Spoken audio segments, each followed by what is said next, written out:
Text book നമുക്ക് പ്രാക്ടിക്കലിലൂടെ ചെയ്ത് മനസ്സിലാക്കാൻ നോക്കാം. Episode number 11. 9ാം ക്ലാസ്സിലെ പാരലൽ ആൻഡ് സീരീസ് കണക്ഷൻ എങ്ങനെയാണ് കണക്ട് ചെയ്യുന്നതെന്നും അവയുടെ പ്രത്യേകത എന്താണെന്നും ഈ വീഡിയോയിലൂടെ നോക്കാം. മനസ്സിലാക്കാൻ എളുപ്പത്തിന് വേണ്ടി ഞാൻ കുറച്ച് കണ്ടക്റ്റീവ് ക്ലേ ഉപയോഗിച്ചിട്ടാണ് ഈ ഒരു കണക്ഷൻ ഉണ്ടാക്കുന്നത്. നമുക്ക് ഈ ക്ലേ ഈ ഒരു വീഡിയോയിൽ കാണുന്ന രീതിയിൽ നമുക്ക് 2 ലൈനായിട്ട് പ്ലേസ് ചെയ്യാം. അതിനുശേഷം ഞാൻ ഒരു ബാറ്ററി ഇതിലേക്ക് മുട്ടിച്ചു വെക്കുന്നുണ്ട്. ഇനി നമുക്ക് LED ഒന്നിന് സമാന്തരമായി മറ്റൊന്ന് വരുന്ന രീതിയിൽ ഇതേ രീതിയിൽ കണക്ട് ചെയ്യാം.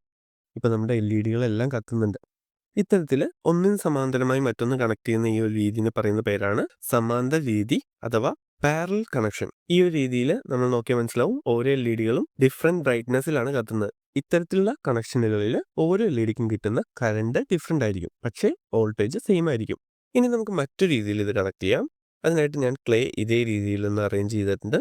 അതിനുശേഷം ഈ ഒരു പാത്തിൽ ഞാൻ ഇടയ്ക്കിടയ്ക്ക് ഓരോ കട്ട് കൊടുക്കുന്നുണ്ട്. അതിനുശേഷം നമുക്ക് ബാറ്ററി ഇതുമായിട്ട് ഇങ്ങനെ കണക്ട് ചെയ്യാം. ഇനി LED ഒന്നിന് പുറകെ ഒന്നായിട്ട് ഇതേ രീതിയിൽ കണക്ട് ചെയ്യാം. ഇപ്പൊ നമ്മൾ നോക്കിക്കഴിഞ്ഞാൽ ഈ LED കത്തുന്നത് കാണാൻ കഴിയും. ഇത്തരത്തിലെ കോമ്പണൻസ് ഒന്നിന് പുറകെ മറ്റൊന്നായിട്ട് കണക്ട് ചെയ്യുന്ന ഈ ഒരു രീതിയെ പറയുന്ന പേരാണ് സീരീസ് കണക്ഷൻ. ഇവിടെ ഓരോ LEDക്കും കിട്ടുന്ന വോൾട്ടേജ് ഡിഫറെന്റ് ആയിരിക്കും, പക്ഷെ കറണ്ട് സെയിം ആയിരിക്കും.